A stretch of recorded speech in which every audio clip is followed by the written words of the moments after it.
focus on honoring heroes who lost their lives in the process of helping others globally as the world marks Humanitarian Day. Slow pace of work on General Tunde Idiagbon flyover inflict hardship on residents and shop owners.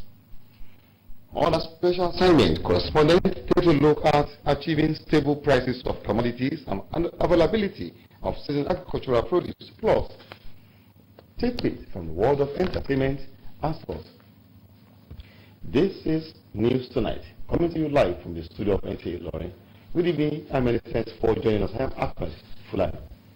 World Humanitarian Day is a global celebration dedicated to honoring people who have dedicated and, in some cases, lost their lives during their steadfast commitment towards helping others. As the world marks this year's celebration, Kehinde Omolosho takes a look at the significance of the day. Humanitarian Day is observed on August 19 every year to honor the sacrifices of those who choose to serve humanity above any other thing. The day is aimed at reigniting the spirit of mankind. The Aid Workers Security Database indicates that since 2016, in Nigeria, 35 aid workers have died, 22 wounded, and 26 kidnapped, with 6 of them kidnapped in 2022.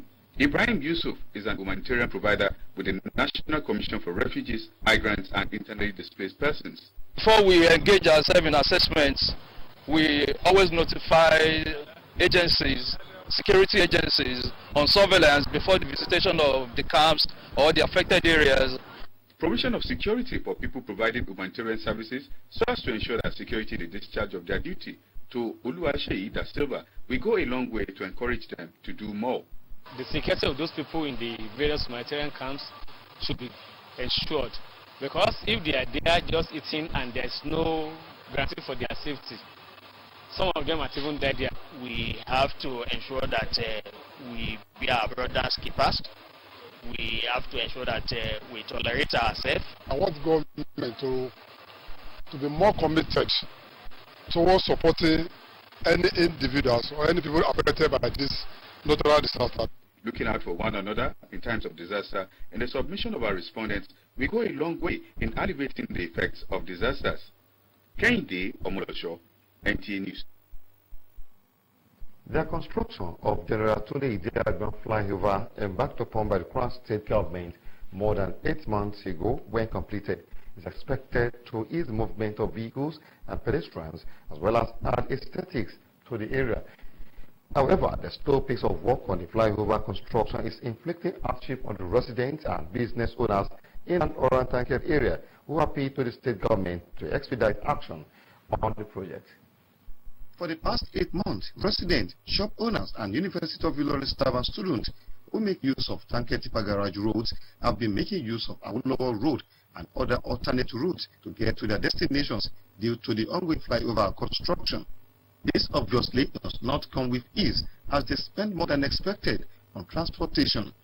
The transporters in and around Tanked Garage are also counting their losses since the road was diverted because their patronage has declined. We have to come down to Tipa Garage, drop some passenger, then we turn back, so it has bring a lot of inconvenience. Most of my customers that normally come straight to Okiodo before, they would rather get to this place and turn to a garage. There's another distributor there, so most of them would not want to go through the hustle of crossing and all maneuvering their way, so it's really affecting me personally. The slow pace of the project is also a concern to the likes of Oluwapelumi Ajiboye, a student of University of ILORIN, who believes students will find it hard in getting to school on time when school resumes as a result of traffic. Very soon, ILORIN will soon call up this strike, and it will affect students living outside the school. I just feel they should do faster. They should work faster. I hope they can.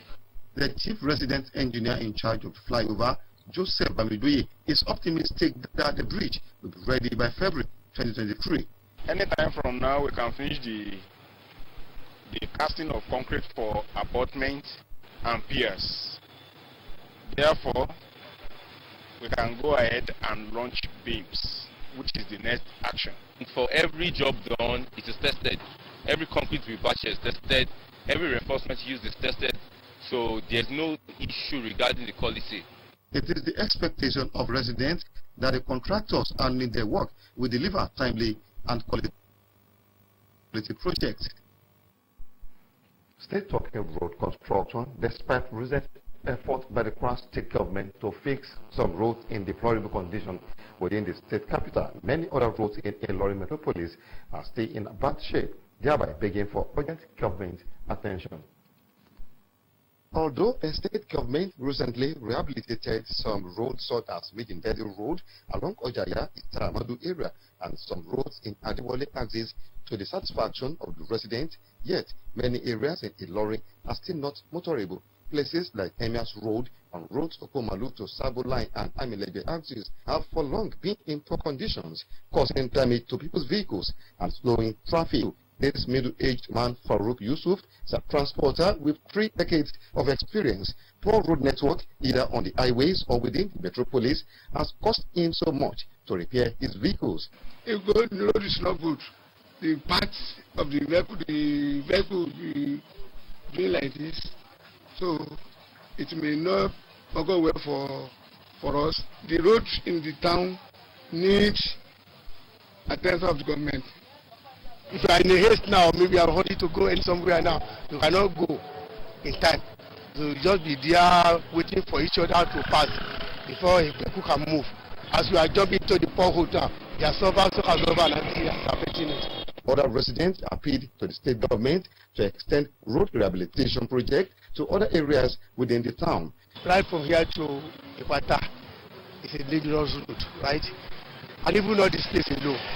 Even along my own house now, at Osiri, it's a terrible area. Very bad, and I think the government should do something about it. If customer comes here now and park in front of this shop now, there will be horn from the car behind, and it will stop the movement of the vehicle. If government can help us to do something on this road, we'll be very happy. Danalu area, Osiri, Coca-Cola Road, and Ojaya areas are some of the places that are yearning for urgent government attention.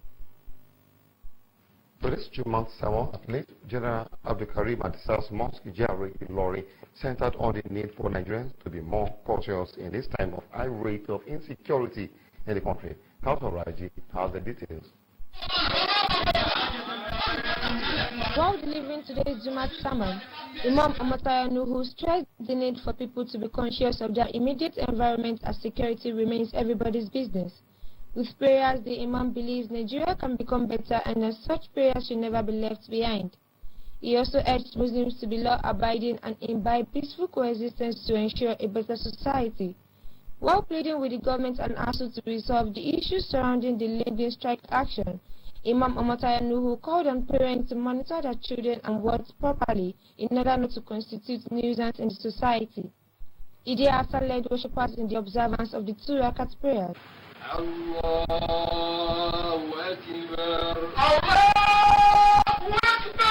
Some worshippers spoke on the lessons learned from the sermon. Imam urges entire Muslims of the world that they should always prayerful to God, because what is happening now in this country is terrible. Everybody should be very prayerful for the progress and security of this country. The Jumat service was climaxed with prayers for Kwara State and Nigeria at large.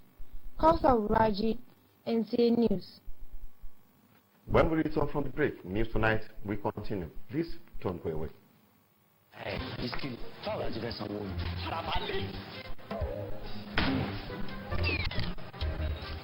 1,000.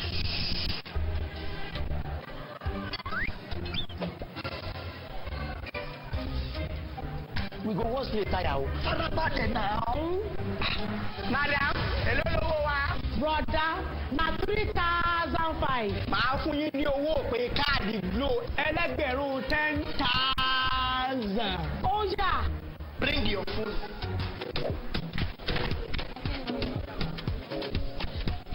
Ha! 10,000. 1,000 credit. Now you're supposed to 10,000. No. All of us don't know about Glo Berekete. Ní ìlọ́po mẹ́wàá nísìnyí. Ṣùgbọ́n ìlọ́po mẹ́wàá ló máa gbà sórí iye tó bá rà sórí ohun ìpè Glo Berekete 10 times rẹ̀. I told you. Now what go tell? Glad to have you back. Nigerian singer Daniel Benson has made a U-turn regarding the comment he made about spitting on a police officer. Rachel Olaiton has details of this and more from the world of entertainment. Music star Buju, on his Twitter page earlier this week, made a statement of spitting on a police officer. The star retracted his statement and said it was an idiomatic expression that depicts how disrespected the police officers who assaulted him and not that he actually spit on any police officer. The singer also stressed the need for governments to do something urgent about the harassment of innocent citizens on a daily basis by the police. In another development, legendary Nigerian rapper Emma Baga, during an interview with Apple Music Africa, reveals the inspiration behind his latest album, The Guy. According to the rap star, the guy is to showcase his legendary status. Meanwhile, Afrobeat star Joe Boy has released a new single titled Contour. Contour, according to Joe Boy, is an adoption of a high life progression which is aimed to deliver a soothing tune. Rachel Olaiton, NTA News. On Sports Tonight, Abdulwahid Bibire reports that Nigeria Football Federation's president Ahmad Phoenix's request of 6-month extension in office has been declined by the delegates. At the Nigerian Football Federation's annual General Assembly in Lagos on Thursday, the NFF chose September 30th for election into the board of the Federation, which we hold in Benin City, Edo State capital. At the Congress, NFF President Pinik Amaju, whose tenure ends September 20th, pleaded for a 6-month tenure extension for the electoral process to be duly observed, but his request was vehemently turned down by delegates at the annual General Assembly. The Congress will also be enlarged to 22 members, while no board members will serve in committees. Meanwhile, Nigeria will play Libya in the quarterfinals of the ongoing 2022 African Under-20 Men's Nations Volleyball Championship in Tunisia Friday, despite losing to the host in the final group game. Having gotten the better of Morocco and Gambia in their first 2 games of the tournament, coach Sani Mohamed's side suffered their first defeat to host Tunisia, who beat Nigeria 3-0 in front of their own fans, winning 32 points from service and 43 points from receives, while Nigeria managed 20 points from service and 42 points from receive. The result means Nigeria finished second in their group, 2 points behind Tunisia. Abdulwahid Bibire, NTA News. That sport update completes our package for tonight. Many thanks for watching. I am Ahmad Fulani. Good night.